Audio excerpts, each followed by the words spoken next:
Welcome to the Eastgate podcast, where we have in-depth conversations about topics that we may not cover on Sunday morning. In this episode, we talk about the biblical church model.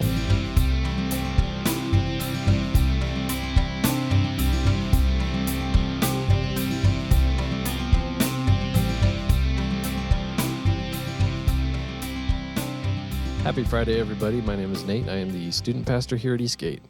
My name is Rob. I'm one of the pastors here at Eastgate. Hi, I'm Robbie. I'm Janelle. I don't need a title. Sorry. Well, you're a bookkeeper, and you're married to Yes, Rob. I'm all those things. And you started Eastgate with Rob. You could say I'm the co-founder of Eastgate.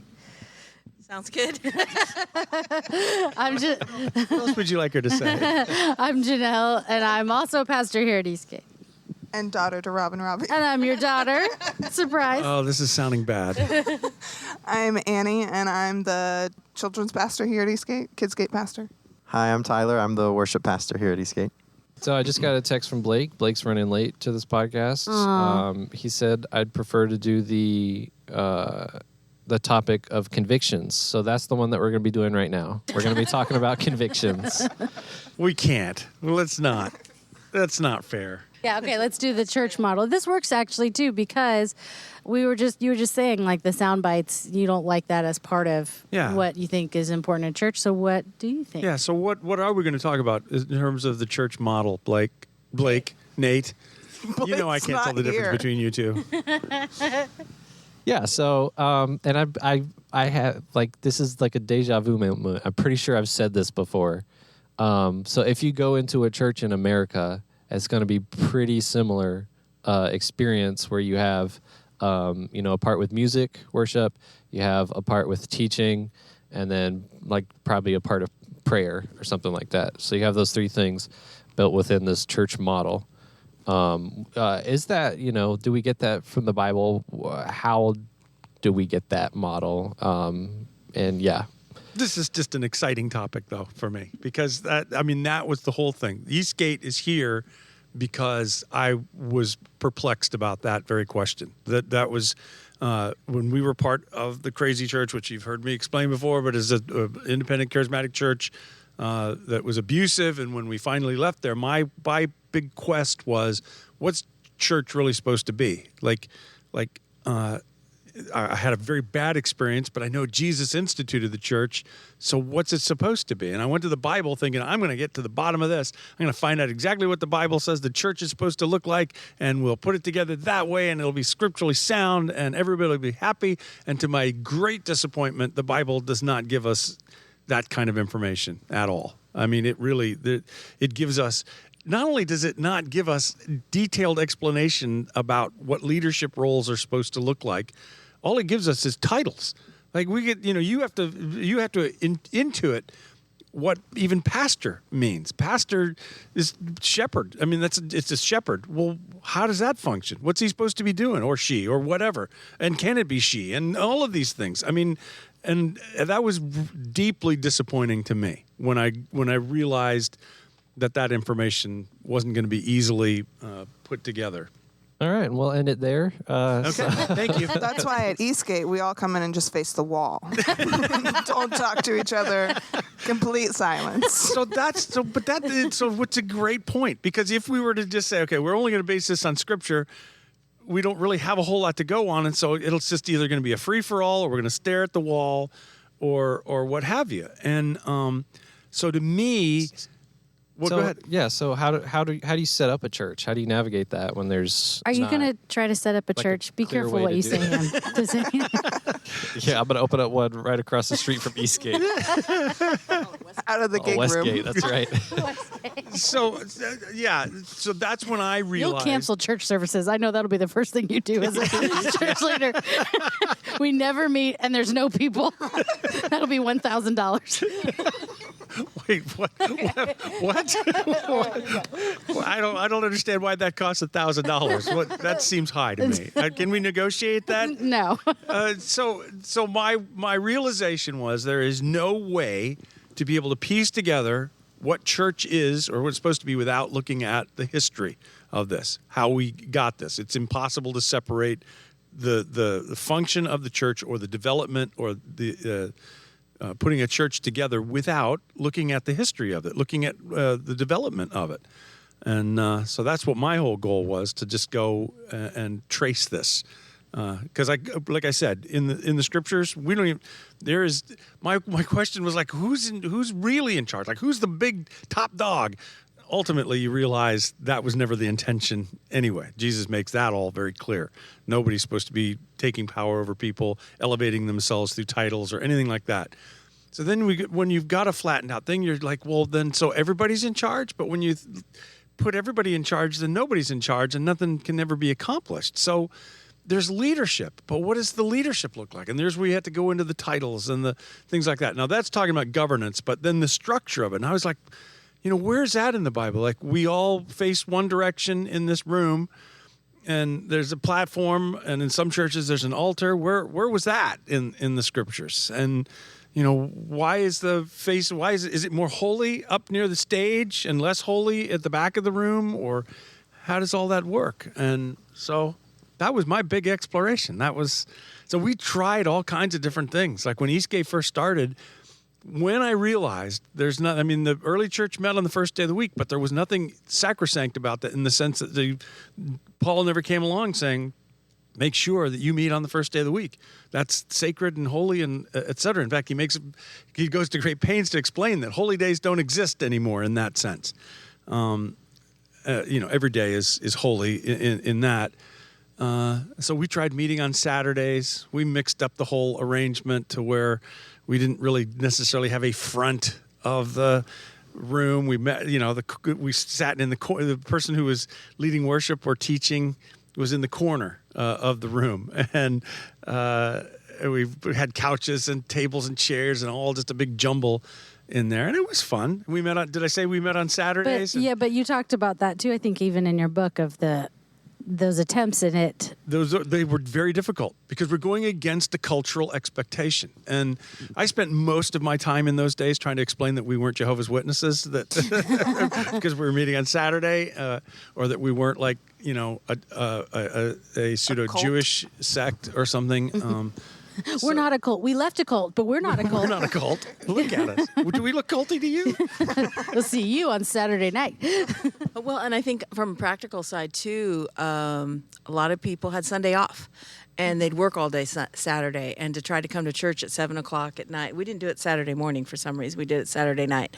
And so it was just smaller and smaller and less people. Like, it's hard, I have tomorrow off, but I'm tired Saturday night. So that another cultural kind of setup. Reminds me a little bit of how Paul talks about women and everything, and how like there's like this cultural context, and he's like, this is how you can operate within it. So like there's an expectation that church is on Sunday here, so that's what people are looking for. Yeah, and I think that there's nothing wrong with. See, I think that's the genius of Scripture, in that it didn't nail these things down, so that it's fully capable of fluctuating or changing depending on the specific needs of any given generation, time, or culture, things like that. And that's what I was going to say, is that it's intentionally vague because different communities have different needs. And so shepherding those communities is going to look different. Exactly. So so that's when the realization hit me that, pretty much we can do this as long as Christ is centric to the whole thing. We're getting into the word. With that much we knew. Paul was teaching. They were praying for each other. They were worshiping through singing hymns together. We pieced that together from the book of Acts and Paul in his writings, his letters. So I felt like as long as we've got those things, then pretty much however we want to set this up. And for myself, I began to look at it and say, okay, we've got 2,000 years of the church practicing it in this kind of form. Why try to buck that? Let's structure it in a way that meets a cultural expectation of what it would be about. But let's do our best to explain it as we go and make it clear. But on all of those things, we hold everything flexibly. In other words, if it gets in the way, like we're never going to hold to things that we do saying, well, this is the way we've always done it. If it ever gets in the way of being able to pursue a relationship with Christ, get into his words together, all those things, then it's, if it doesn't meet that goal of learning how to love God and learning how to love each other, then we'll be free to jettison it if it's not helpful. Yeah, it's important. Like, it's always keeping tradition in its proper place. Correct. Yeah. What, Mom, were you going to say something? Well, no, I was just thinking that, and it does make every church just slightly different, too, depending on how strict they want to adhere to either their denominational creed or their historical, their history, basically. If we've always done it this way, so it's going to be like that. So I think even though we moved to Sunday morning and we had worship and we had teaching, we flipped that a few times. Sometimes we do the teaching first and then the worship. We made not a few enemies doing that too. Yeah, that was funny.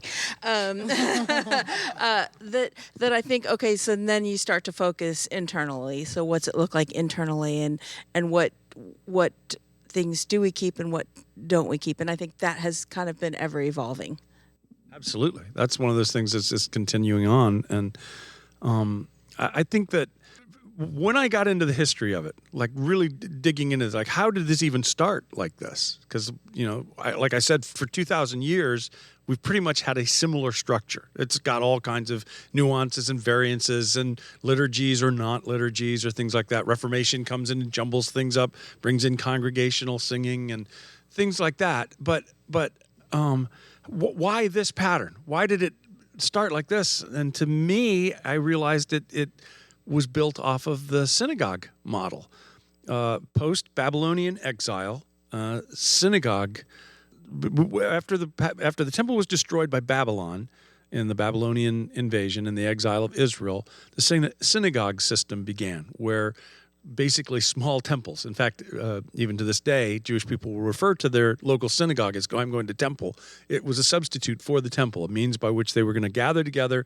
And that was pretty much the structure that they followed. They would sing some communal hymns together, psalms together. It would hearkening back to the Psalms of Ascent that the Israelites would sing when they were heading in to the temple during the festivals. And then the rabbi would give encouragements from the Torah. They'd read the Torah together. And we see that modeled in Jesus' day. He goes into the synagogue in Nazareth, his hometown, and they hand him the scroll. So they're going through these meetings that are very similar to what we have in our structure today. So it developed off of that. Is this boring? Everybody's really quiet, and I'm not. I'm just yammering. We're actively listening. Okay. Why are you guys looking at me while I'm talking? Sorry, I know we never do that. Yeah, normally I've been interrupted multiple times by now. Now I'm nervous that I've just put everybody to sleep. No, I was thinking about the temple being destroyed too, and not realizing how that impacted even how we are participating in church today. So I was actually thoughtful while you were speaking. Yeah, and so when the early church begins, it's largely Jewish people, and even like in the book of Acts, we know they were still going up to temple. They met in one of the colonnades there at the temple, and then as the church is scattering around, they're meeting at synagogues. And then you can just figure that's so when they realize they're not being accepted at their synagogue, they begin saying, okay, well, let's have our own synagogue. Let's have our own structure, our own church, our own meeting where we as believers gather together and practice our faith. And really, it just kind of develops from there. And it's kept that same kind of structure from that point on. It's not sacrosanct in the sense that there's biblical precedent to say, here's how it must be, and you have to do it this way or you're out of God's will. There's nothing like that. But we can actually see that there's something good about the continuity of it too. There's something comforting in that we're practicing something that people have been doing in one form or another for all these years, for millennia. And I don't know, I think that's cool. And somewhere around this time, you came across that writing. It's either the Didache or Didache. No, you didn't. You didn't. You just said no when she said that, and then you didn't say anything else. When you said I came across a writing, I thought you were talking about the Justin Martyr thing. So you just said no before she I'm used to it. Hold on a second. Time out. Before she finished her sentence, you stopped listening and said no. You have to know how to do these things when you're a pastor. So to review, when you spoke, we listened intently and thoughtfully. And you were like, what is going on? Why are you all looking at me? When my mom speaks one sentence. I'm so glad you guys let me on these podcasts. I just feel so like firmly in my position. You just immediately say no. It's good you're laughing at yourself, honey. No, but while you were looking, you found this early church writing, the Didache or Didache, I'm not sure how you say it. And it was a writing, well, I'll let you give more detail about it. No, but he will not. No. The answer is no. He's But I made did that just pretty want to clear. say, because I know you'll never do this, the book, you wrote a book called Eventually, The Wanderer for Wonderwa, which is kind of the story of how Eastgate began. And I don't know how many people know that at the back of it, you did a rewording of the Didache, which has basic ideas of concepts of the church and how it functions. So the Didache definitely has that. It's more of a rabbinical style writing, and it kind of informs us about what things are important. It does give practical things. If apostles come along and What is that? It's the oldest known manuscript that we have from the early church. It dates back potentially to 50 AD, which is phenomenal. Like, this is the earliest insight we have. Why it's not more prominent or known is beyond me. I can't fathom, because once I discovered that, it was a game changer. Just this glimpse into the heart and the minds of those of this developing movement. I thought it was amazing. And so they go through there. This is where you like. There's a section that I love. Like if an apostle comes in, or somebody comes along claiming to be an apostle, and has a word for you. If he stays 1 day or 2 days, it's okay. But if he stays 3 days, he's a false teacher. You can kick him out. If he ever says, God has told me that you're supposed to give me money, he's a false apostle. Kick him out. I mean, it's like we could use that information today, I think. That information would have been helpful yesterday. No. No. I think too, just you were touching on it with the the comfort of something that's familiar.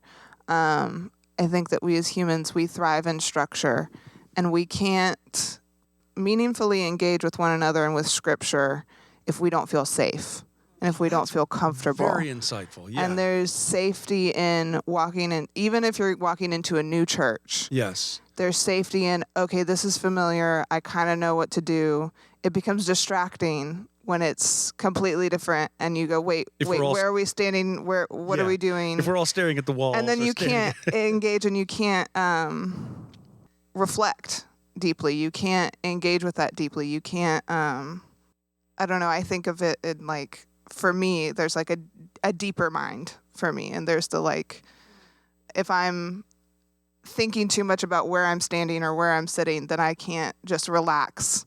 You're like in survival mode, and you're thinking that's really about. Good. And and there's and that shows then the wisdom behind having, at least a bare bones baseline kind of structure that's going to have different accoutrement or whatever associated with it, different ways in which it's approached. But yes, that underlying, that's really good. I like that.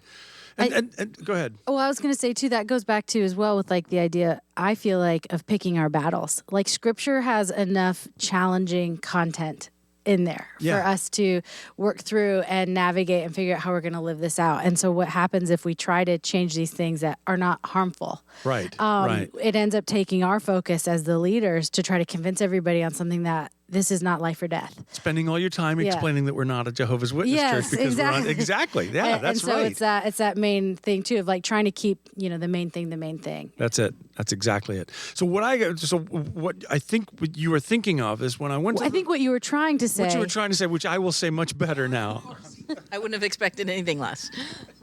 I'm sorry. This stinks. I shouldn't. Maybe I'll be quiet for the rest of this. I feel bad. Okay. Wait, why? Why? Can you do a fake laugh just real quick? There we go.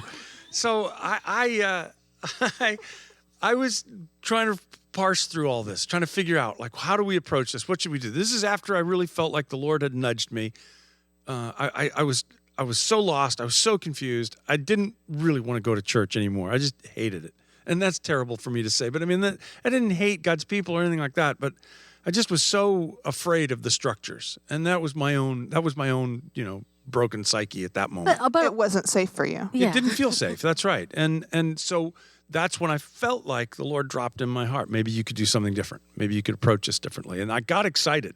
I remember because I came home. I was all excited. Maybe we're going to do something different. Maybe we're going to start a meeting. Maybe we're going to do this. And right away, I'm thinking, well, what's it going to look like? What do we do? How do we put this together? Who's going to be in charge? What's going to happen? What are we supposed to prioritize? And there used to be I don't know if it's still magazines are a thing of the past. Magazines were these pamphlet kind of things that we used You're to going back get. to sounding real old. Yes, and the Bible History, that was the name of the magazine. Bible History, I think is what, Biblical History magazine. And they used to have it at the library down with the old library that was on the bay there. And I went down there and I was just kind of flipping through it, just thinking and praying and contemplating this. And I came across the writings of Justin Martyr. They had a whole little special on it. And they had a little snippet from his long apologies, his second apology. And an apology was that he was trying to write to a Roman governor to explain why they shouldn't be persecuting Christians. It's really a beautiful piece of work. It's another awesome thing that I will always recommend people look at. But he gave just a little snapshot of what the church looked like in 150 AD. And that was pretty amazing. So that's that's about the oldest snapshot we have. And what he described, and he says, we gather together on the first day of the week, which you guys call Sunday. We gather together and we sing hymns together, raise our hands together and pray to the one true God. And then he who's the president, the one presiding over this, will read from the scriptures and exhort us to see that our lives mimic what we read about there. Then we gather up an offering to go and distribute among the poor, those who are homebound. We take the Eucharist together, the bread and cup, and he said, and then the president will take it around to whoever may be sick or shut in and see to it that they have it. And he said, and that's it. Because there was all these suspicions about what these crazy Christians were up to. There was accusations that they were having weird orgies and stuff like that. And so he's trying to explain, this is it. But for me, I was sitting in that library and it was embarrassing because I just broke down crying. I read that, and the simplicity of that and the genuineness of that just was so appealing to me. I just thought, if we could have this, if I could just find a group or be a group that reflected this kind of simplicity, that they're just there to do this and to look after each other, and that's it. And so that's what I used as the model at that point. And even though we did Saturday nights and tried to mix up the room and all that stuff, there's a lot of experimentation that went on. That was after we got a building, actually, because because it started in our home. Eastgate started in our how big was our 1,100 square foot house, and crammed all these people in there. We used to have bets about which piece of furniture would be broken by the end of the night. All these kids crammed back there into the little kids. At one point there's 40 people. 20 adults, 20 kids. And that was our max, pretty much. So, we were just crammed into this little house, but that's the pattern. We sang some songs together. We got into the scriptures together. We determined how we could look around the neighborhood, look around our lives and do good, and went from there.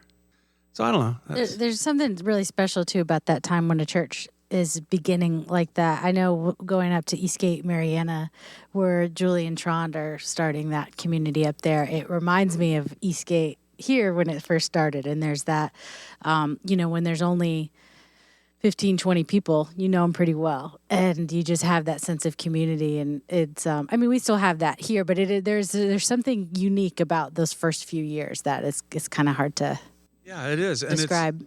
And it's beautiful from the standpoint of one wanting to see it grow or build or not grow. I've never been interested in growing a big church, but grow as a community together. There was moments of being traumatized because I just felt like I didn't know what I was doing. Like I kind of am still waiting to get to that place where I know what I'm doing, but I kept reading all these different things. I came across the Vineyard Church had what they called the 5-year plan, and it was vision casting, and they had to go through and plot out what what this should look like in 5 years and stuff. And I tried. I just can't. That's not me. I could not do that stuff. That just didn't work for me. I went through all kinds. I finally, again, felt like I felt as though the Lord was telling me, just push all that stuff aside. Just, trust me and just see it unfold. It'll unfold naturally. And it kind of did. How do you feel about it now, like 31 years later? Are you happy? Like, it's I'm very happy. I feel like, there's so much history here, and there's people who have been here from the very beginning, which they say is a rarity to have people that were there at the institution of the thing or the launch of the thing to actually stick with it through all the various changes that it will inevitably go through. We've got people, Mike and Darby Brown. I mean, the Livingstons, people who've been here from the very outset. Don and Brenda Prather. I mean, just a bunch of people. Julie was so. I mean, I'm so stoked at what God has done, and that He's really, I feel like, drawing a community together. That's just been an ongoing thing. Like, it takes a lot. I mean, I'm not saying we've just now become a community. I believe we've had that model and we've been pursuing that. But I love what I'm seeing now. I love what I'm seeing now. That's right, isn't it? you said it right. I think the first time. Okay. Should I say it one more time just to make sure? Try I it love again. what I'm seeing. That's not good. That's no good. I want to ask you this question, but I'm gonna maybe answer it for myself first, and then I want to ask you. But some of the most difficult aspects of starting a church from the beginning, and like I never grew up in church. My parents weren't really; they were just hippies, and just whatever. That was not their thing, and so I had no. I have no background to look back on and see what is this supposed to look like, apart from our experience in the crazy church, and we knew we didn't want it to look like that. And so I think for me, some of the biggest challenges is always like, are we doing it right? But also there's, for people that do have church backgrounds, when they walk in and they meet me, I'm like, who am I supposed to be? What's a pastor's wife supposed to be like? What she's supposed to lead the women in Bible study? She's supposed to do this. Can she work outside of the church? A lot of things like that. Like I didn't know what the expectations were. Can you send your kids to public school? Yeah, homeschool versus public school. A lot of those questions. I feel like I've come to a place of peace now, but that was probably one of the biggest struggles. Like, are we doing this like we're supposed to? What are we supposed to do? I don't know. And so it has ended up being kind of ever evolving, which I like, and I think that it should be, and it should reflect the community, basically that we're a part of. But that was probably my hardest thing at the beginning, and I wanted to ask what your biggest challenges were. That's great insight. Yeah, and that's good, and I think that ultimately I would mirror that, in that for myself there was always kind of like this straw man, which I think the straw man of the pastor who knows what he's doing and has got this all together, and that I was constantly comparing myself to. Over the years that has lessened. I've gotten to know enough pastors to realize none of us know what we're doing, regardless of what we project. And I think for me, the biggest thing is the having to navigate, and I'm not going to say disappointments, but the challenges of this not looking at all like I imagined it when it was first starting. And people will say, well, what did you think it was going to be? And it's hard to explain. A lot smaller. I mean, I'm grateful that we've been able to shrink down to the size we are now, but that was part of it. The fact that it does, like for me, if you were walking in here, like Annie was saying, and I love your insight on that, the idea that there's a comfortableness to meeting the expectations that are there. But for me, the idea that everybody could walk in and this just feels like a normal church. Yeah, just like any other church, which that's a good thing, I guess. In my mind and in my thinking, we were going to experience something different. I do think we've experienced something different. But you have to be here and get involved in it to actually recognize that, I think. Yeah. From the outside, it seems normal. I've experienced something different here than I have other churches, and I think that took 10 years of coming here. So. And then you had to work here, and you're like, wait a second. Yeah. Well, I think a big part of the goal is for people to feel comfortable here, and that's going to vary obviously with each person. Some are comfortable coming in dressed up. And that's something I think we all really had to discipline ourselves about, because we've always been very casual. Like, we went from the living room always wanting it to continue to feel like you're meeting in a living room, which is why we had couches for so long. And so when you're in your living room, you rarely dress up. And so for us, it was like, when we went around visiting churches after we left the crazy church, the hardest part with 4 kids and no money was looking good, walking through the door looking good. I just remember the kids' cowlicks sticking up and like wet spots on their shirts where I'm trying to get stains out. And so like, just take that out of the equation. But apart from that, I think that's a big goal of people feeling comfortable when they come in and us being friendly towards them without any kind of level of expectation. Again, because obviously we still have our traditions too, but being respectful of being respectful of them and what they're comfortable doing or being inside the church. Yeah, because people have come in, like you were starting to say, maybe expecting to dress up for church, and it takes discipline to not make that a thing. Like, because we're casual to want to just say, oh, if somebody's dressed up today, dress should be a non-issue. That shouldn't, if you Are you laughing, Nate, at the thought of Dad saying that to somebody? Yeah, just imagine him standing at the front and greeting people. Someone comes in dressed in a nice, oh, we dressed up today. But I get what you're saying. I think that, were you about to say something, Nate? Did I? No. Okay. Mom, I think we were talking about too, of like the expectations we have as individuals.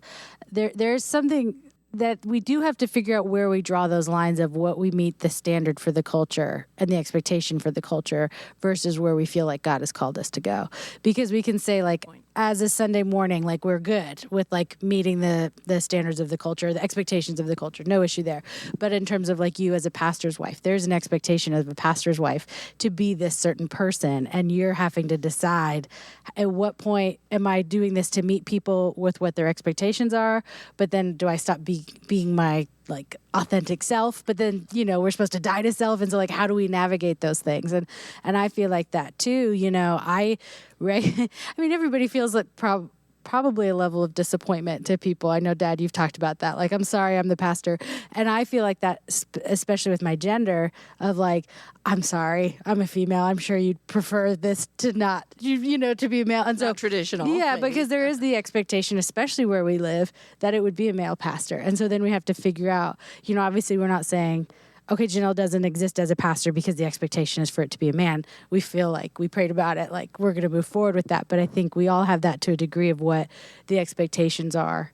One of my favorite stories is Eastgate started, you kids were little, so you went through school, and Eastgate was a part of your lives always. And Jessica came home from high school one day. She goes, labels. I just hate all these labels. Hate the label of pastor's daughter. And I said, gosh, I hate the label of pastor's wife. And then Rob just said, well, I have to be pastor. Yeah, We're all in misery. We're all in misery. It's a church, and everybody's miserable. Can that be a poster? That's our new T-shirt. Yeah. So I mean, that's the nuanced things. That's the nuances of grappling with that. That's what I was thinking about throughout this conversation. It's like, you don't want to like bend to the culture, but like you definitely have to shift and move with the culture. Because if you're approaching it in a way, and then the culture changes, and that way doesn't reach people, you gotta figure out a different way. This gets us back to TikTok. Is that what you were going to say? Yes. We need to have that's why clips. we should start making TikTok. No, okay. You know We'll be what? the dancing pastor. Point taken. But yeah, that'll shrink the church. All you're picturing now While is you're yourself thinking dancing. of Yeah, that's all I can see. Isn't that awful? All I can, you hit on the culture. Because for so many, and one of the things I even wrote in my notebook is that we created a Christian subculture. We created an expectation and told the world to come in and meet our expectations, meet what it is that we want from you. And I kept thinking, this is backwards. When Jesus moves the gospel into the world, he meets people exactly where they are. So I felt like the church should be able to look at the culture, reflect elements of the culture back to itself, but then bring it to the ideal, like show what Christianity can be. So, looking at the culture and working with the culture, not to be influenced or molded by it, but to be able to be easily accessed by the culture made sense to me. Really, yeah. You touched on something there. What did you say? The expectation is for you to come into the church and meet our expectations and do what we want, what we need. It. I hate that. Any church that would be honest say what we need, because it's not going to work if people aren't coming in and feeding it. And then of course that line of thinking though spawned what was called the seeker-friendly services or churches. And boy, that was a big long experiment that didn't end well. What does that mean? What part? Seeker-friendly services. Yeah, it started. I won't name names, but there was a church up in Illinois that began creating a model of what was called the seeker-friendly, and so they tried to make their production values as polished as could be. Make sure that when people came in, they felt like they could. You're either going to a great concert or the best Starbucks in town, or all these different things that make it feel like you're going to a shopping mall or a concert or something like that. But then we'll sneak Jesus into that. Surprise! It's a church. But yeah, exactly. The problem with that is that it never developed any sort of discipled believers. It didn't result in anything that was lasting. So there was constant turnover. That was like, so it swung too far. It swung too far in that direction. It became modeled over about commercialism. It really did. It became a marketing scheme. This is my opinion. It became more of a marketing. The focus was on the marketing. It doesn't feel real. Yes. And so then you have things that awful stories of people were talking about how they wanted to be praying for, people would come in and visit with them. And the guy who was supposed to be an associate pastor is wanting to go and pray for people and gets reprimanded, saying, you're not supposed to be doing that. You're supposed to be out in the lobby putting Velcro on the visitors. That's the word used, to make sure that they stick here. And I'm sorry, that just is gross to me. That's just not, that's once we take on the mantle of marketing as though instead of the Holy Spirit adding to the church as he sees fit, as according to Acts, we all of a sudden have taken the responsibility on ourselves to put Velcro on people and make them stick with us. And it's the same thing as holding to a tradition, is holding to a specific role, holding to something that's rigid, rather than letting the human experience flow through it. Exactly, which goes right along with what I was going to say. I think you developed, I don't know who came up with the phrase of the meeting is for the people, not the people here for the meeting. So the people aren't here to serve a meeting. The meeting is for us. So if it's not meeting the needs of the people, it can change. There's nothing sacrosanct about the way we do things, and it doesn't have to be the same. And so we hope that still happens now, flexibility within the service and outside of the service too, basically, any church function. I think too, just like I just don't want it to ever feel manipulative or forced, or it just needs to be real. Like, even if it's not pretty, as long as it's real and authentic. Like, I went to this church in Jacksonville when I was in college, and I was only there for a few months. And I went in, and there's a lot of college-age kids, and they were super friendly, and we're, hanging out, like, quickly becoming friends. We're going out to church afterwards, and we're all going to get, hang out, go to restaurants. So, like, a month or two in, I get a call from somebody at the church, like, hey, we were wondering if you are ready to, like, volunteer as one of the greeters here at the church. And I was like, okay, I'm like getting a phone call asking me about this. And I'm like, yeah, I like the church and I would like to participate. And they said, okay, great.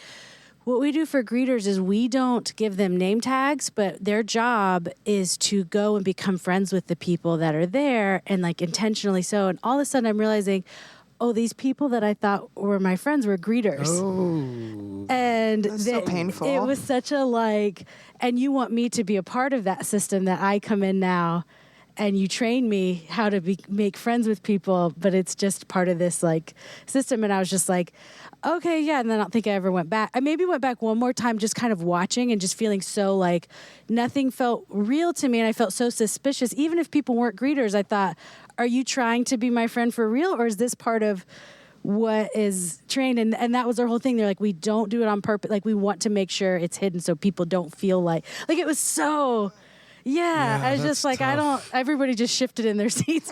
So it made me feel better of I don't think I can be a part of it. I just didn't feel good, but I didn't leave it thinking that's on them. I just felt like, oh, there's something wrong with me. I guess that I don't like and this. And again, we don't want to be in a position of condemning another church or anything like that. But I'm sorry if I came across that way. You didn't. I'm just throwing a qualifier out there so that everybody understands. We're not trying to set ourselves up as the standard and everybody else is not meeting that. But I mean, that's the whole thing. The authenticity element of that is probably, and the problem with that then is it creates, we don't ever want to do that. Like I know exactly what I went to a church one time and I felt like I was being sold a timeshare. Like I was given all these pamphlets and information, and when we surely expect you to see you back, and oh, by the way, here's what our tithing schedule would be, and all of that, and I couldn't go back after that just because of that, just because I didn't feel like I was really connecting. I felt like I was being sold something. And so we never wanted to. I mean, we've gone to great pains not to do that here. The problem is sometimes then that gets read as being standoffish. Like, I'm going to give somebody space. If they're coming in here, I will say hello. I'll do my best to be friendly, but I am not going to sit on their lap and ask if you like me. Yeah, do you like me? You want to stay? You would stay here? No, I'd like to get away if I could. But that's it. I mean, so there's a hard balance in that, and I do believe that has to happen more organically, and that just takes time. Yeah. And I do think it's happening more. It's not polished what we offer, and that's the problem. Is that shows sometimes. I do think we offer regular apologies. Not that makes it right, or we have to be That's careful just the not to Woodrum enable way. ourselves. Okay, we're sorry. Apologies are always free here at Eastgate. That's right. I mean, we've had so many different ideas of T-shirts, like it's not too late to go to North Star kind of a thing, because we know we're not doing it, perfectly. And also, I've heard you mention before, sorry, a lot of us are introverts here, so if we didn't greet you, we're scared too.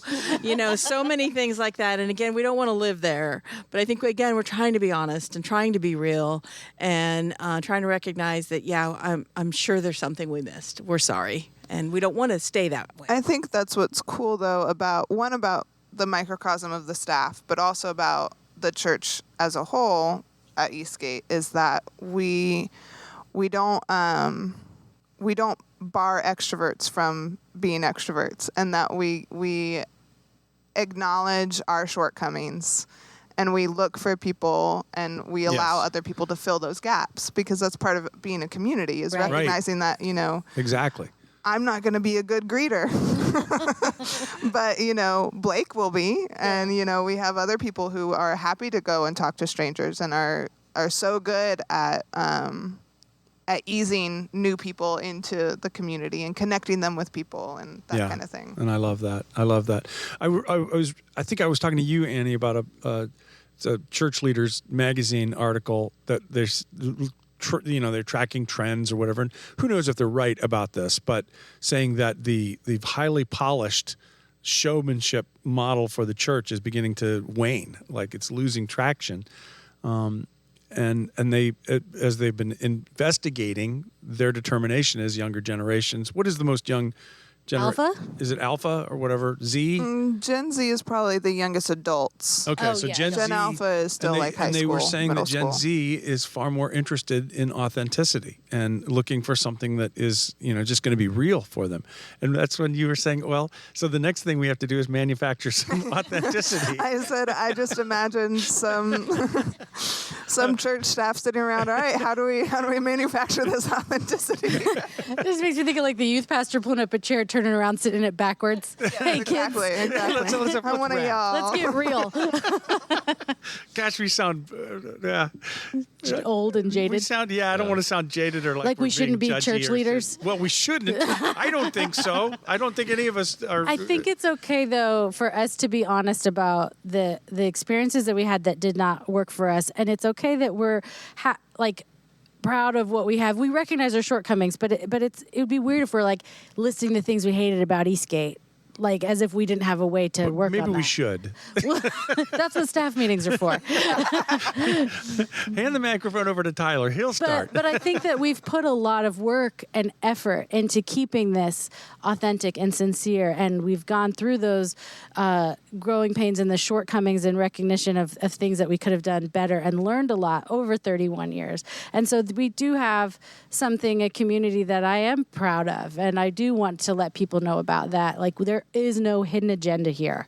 There is no like plan to manipulate anybody into staying here. There is no like thought. In fact, we could probably have more thought into some of those things, but maybe that's really clear. People are like, you don't have to explain it. It's very clear you've put no thought into this. But I'm proud of how we've maintained that integrity over the years. Me too. And I think one thing we're always working on, we're work in progress. That's like our subtitle. And I think that's important to retain that mindset. But I do feel like a big part of wanting to be authentic and real is maintaining a level of openness and approachableness within the leadership too, because I do feel like, I mean, our experience, of course, was horrible with that. That was like the leader's way in, or not, like, if you don't agree with me, what are you doing here? Kind of an attitude. And so I think that's something that I'm not a leader, but I know y'all are, and I've heard lots of conversations of why don't we do this, and hey, can we try this? And it is always something we discuss and see if we can, if it's practical, if we feel like it meets the greater need or whatever. But I do think that's a big part of authenticity and being real and honest with everybody. Cool.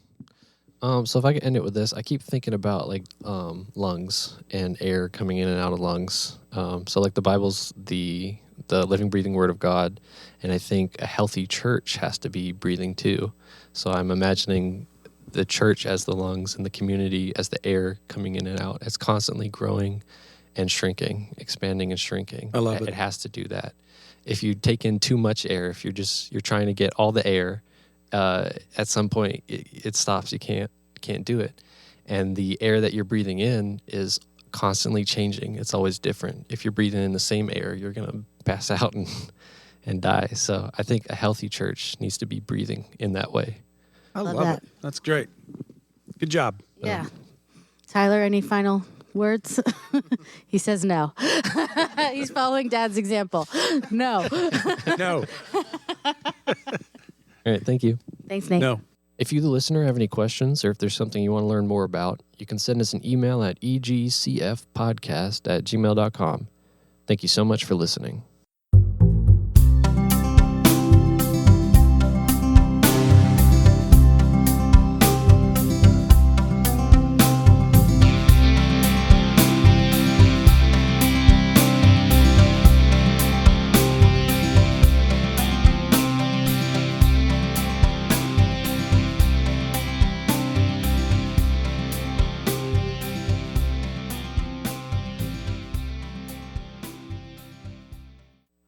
I know what I want to say to get us started here because I got beef. Who edits these podcasts? Tyler? Nate? Tyler will probably be editing one of these podcasts. One of these days? One of these ones that One we're of going to these. Oh, okay. So here's my problem. We record these podcasts, and I'm like, in the moment, I'm feeling really smart and funny, and then I go back and I'm scared to listen to it because I'm thinking, what if I'm not as smart, as funny as I thought I was? So I go back and listen, and yeah, I'm not. And the thing that I've got beef with is that I did not know how often I do fake laughs on these podcasts. Have you guys noticed? It's egregious. So whoever's editing, if you could just take those out, because here's the laugh I do that's not real. But in the time, I think I'm laughing for real, but I go back and I'm going, and you guys say things, I'm going, that's so good. And I need those edited out in the future. So all this time we thought you were laughing with us. Well, this is the stinger, so. I was just like, what? I was just like, stop that, Janelle. Stop it. Don't do that. And I'm like, good one. So blah, blah. And I'm like, don't laugh. So, but the lesson here is that the fault is with the editors. Right. That they should know Right. when They should you're know. disingenuous. They should be able to tell pretty clearly, and that's on them for not editing out. Obviously, I'm going to continue fake laughing today, but I've made it clear. Hopefully, you know how to work through that in the So future. I've edited over 30 of these episodes, and I don't think I've ever heard that laugh. It's never stood out to me. Yeah, I don't think I listened to them Until now. I've never heard it. So now, yeah, in this moment. do you- So from this point on, all we're gonna do is I Do you mind doing a few more of those? Because after We need a everything you baseline. say, I'm gonna put that at the end.